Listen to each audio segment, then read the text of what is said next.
मोदी के नेतृत्व में 2014 के बाद से न्यू इंडिया सिर्फ एक नाम नहीं है, बल्कि पहचान बन गया है। 2014 के बाद से पीएम मोदी ने किस तरह से देश की तस्वीर बदल दी, आज इस वीडियो में ये हम आपको बताने वाले हैं कि क्या है द मोदी वे, कैसे बज रहा है विश्व में भारत का डंका, कैसे 2014 के बाद देश बना न्यू इंडिया। कांग्रेस काल में भारत घोटाले और गरीबी से लाखों कोशिशों के बाद भी बाहर नहीं आ पा रहा था। कांग्रेस के पास ना तो कोई विजन था और ना ही बदलाव की नीयत। लेकिन देश को लेकर मोदी जी के पास एक दूरगामी सोच और एक बड़ा विजन था, और देखते ही देखते बीते 9 सालों का फर्क अब आपके सामने है। खबरों पर नजर डालें तो आप देखेंगे कि कैसे 2013 में जो भारत इनकॉर्पोरेटेड बिजनेस कॉन्फिडेंस की रैंकिंग में सबसे नीचे था, आज वही भारत 2021 में अपने उच्चतम स्तर पर है। तो इसीलिए कहते हैं, नियत और इरादा हो तो कुछ भी नामुमकिन नहीं है। अब देश की अर्थव्यवस्था के हाल पर नजर डालते हैं।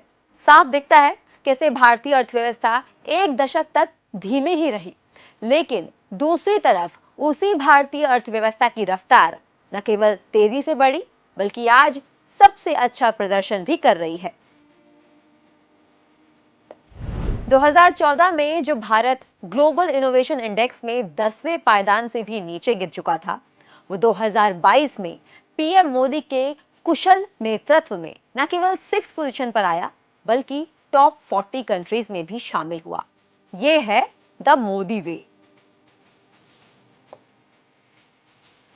आज हम डिफेंस इंपोर्टर्स नहीं, बल्कि डिफेंस एक्सपोर्टर्स के रूप में जाने जाते हैं। 2013 में जो भारत 70% रक्षा उपकरणों का आयात कर रहा था, 2023 में वही देश अन्य देशों को 13,000 करोड़ का निर्यात कर रहा है। एक दौर वो भी था जब भारत में लोग जलवायु परिवर्तन के बारे में जानते तक नहीं थे, लेकिन पीएम मोदी ने न केवल इसकी जरूरत को समझा, बल्कि इसके नकारात्मक प्रभावों को कम करने के लिए विशेष कदम उठाए गए। न्यू इंडिया 2022 में जलवायु परिवर्तन से निपटने वाले शीर्ष 5 देशों में भारत भी शामिल हुआ है। इंटरनेट की पहुंच, जिसके बारे में आप सब बखूबी जानते हैं, बखूबी समझते हैं, अगर इसमें पीएम मोदी की दूरगामी सोच को 100 में से 100 नंबर भी दिए जाएं, तो शायद कम ही होंगे। 2010 में जहां भारत में इंटरनेट की पहुंच 10% से भी कम थी, वहीं 2023 तक हमने इंटरनेट के उपयोग के मामले में चाइना को भी पीछे छोड़ दिया है।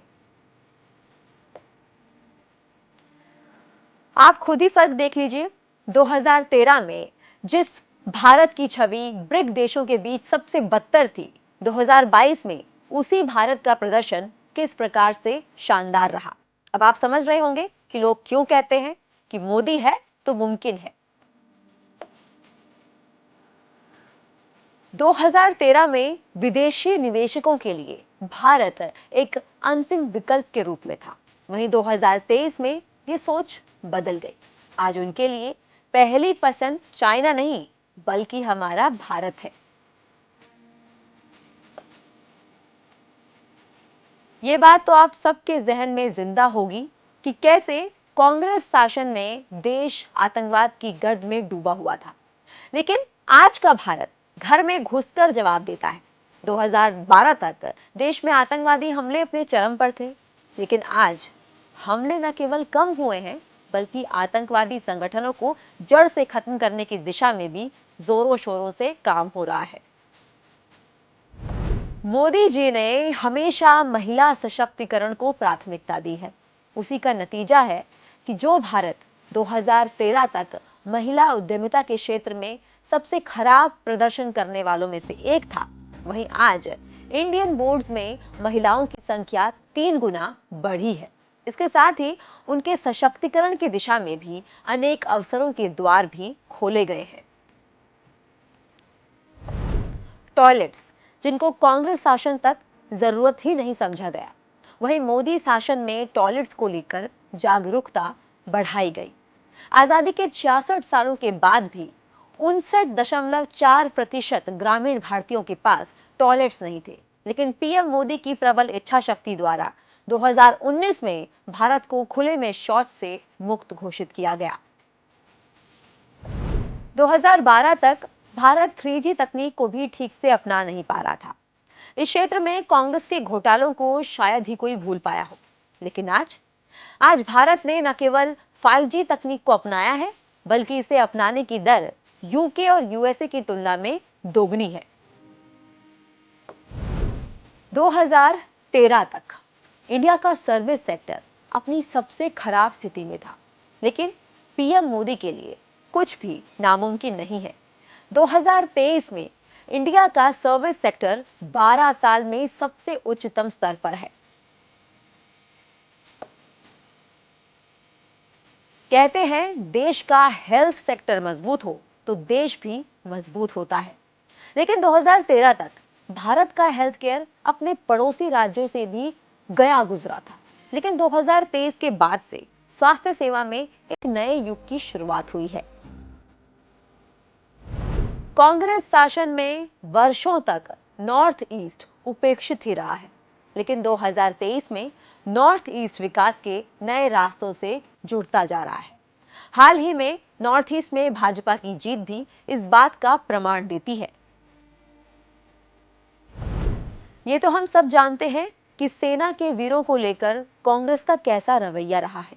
कांग्रेस ने अपने शासनकाल से आज तक कभी वीरों का सम्मान नहीं किया, लेकिन न्यू इंडिया में देश के लिए जान न्यौछावर करने वाले वीरों का होता है आदर सहित सम्मान।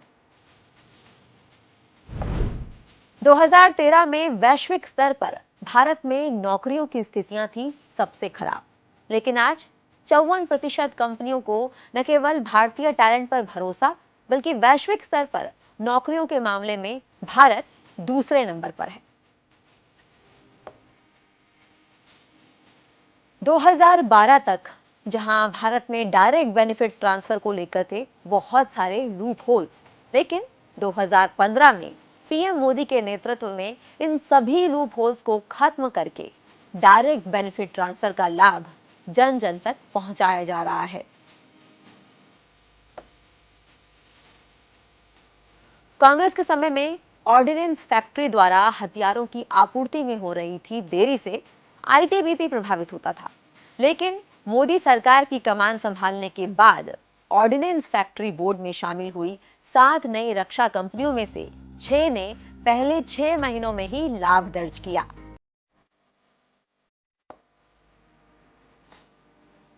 कांग्रेस शासन में वीआईपी कल्चर को कैसे बढ़ावा मिलता था, ये किसी से नहीं छुपा है, लेकिन मोदी जी के आने के बाद वीआईपी कल्चर को जड़ से खत्म किया गया और आम जन के सम्मान में कार्य किए जा रहे हैं।